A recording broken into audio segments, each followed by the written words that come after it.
بسم اللہ الرحمن الرحیم۔ نمبر 5، اگر عورت چاہتی ہے وہ تو بچوں کی تربیت اچھی کرنا۔ جس کا پیٹ بہت زیادہ نکل چکا ہو اس کو لہسن کا تیل انگوٹھے پر لگا کر ناف میں ڈالنے سے 10 دنوں میں چربی بالکل صاف ہو جائے گی۔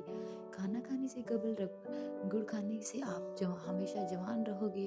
شیشہ چمکانے کے لیے آلو کے چھلکے سے صاف کریں۔ پان کا داغ نکالنے کے لیے کپڑوں کو دودھ میں ڈبو کر دھوئیں۔ نان اسٹک برتنوں پر اگر تھوڑا سا تیل مل دیں تو اس میں پالش برقرار رہے گی۔ کسی چیز پر سیاہی کے داغ ختم کرنے کے لیے ایک آلو چھیل کر اس کے 2 ٹکڑے کر لیں اور اسے سیاہی پر داغوں پر ملیں اور جس سے سیاہی کے ہلکے داغ دور ہو جائیں گے۔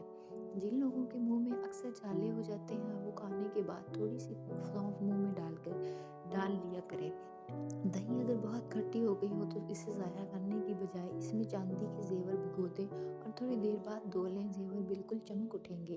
اگر آپ ہنسی نہیں روک پا رہے ہیں تو اپنے آپ کو چٹکی کاٹیں۔ اگر آپ سوتے میں خراٹے لیتے ہیں تو سونے سے پہلے گرم پانی میں نمک ڈال کر غرارے کریں۔ بچوں میں سردی اور سانس کی بیماری کا گھریلو علاج ہلدی ڈال کر گرم کیے ہوئے دودھ میں تھوڑا سا نمک ڈال کر اور گڑ ڈال کر پلانے سے بچے کو سردی اور سانس لیتے وقت ہونے والی تکلیف میں افاقہ ہو سکتا ہے۔ نیز سانس میں بچتی ہوئی سیٹی بند ہو جاتی ہے۔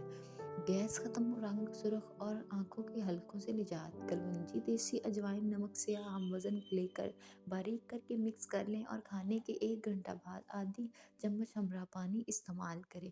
جو شخص رنج و غم محسوس کرے اور اسے معلوم نہ ہو کہ ایسا کیوں ہے تو اسے اپنے سر کو دھونا چاہیے۔ لیموں کے چھلکے۔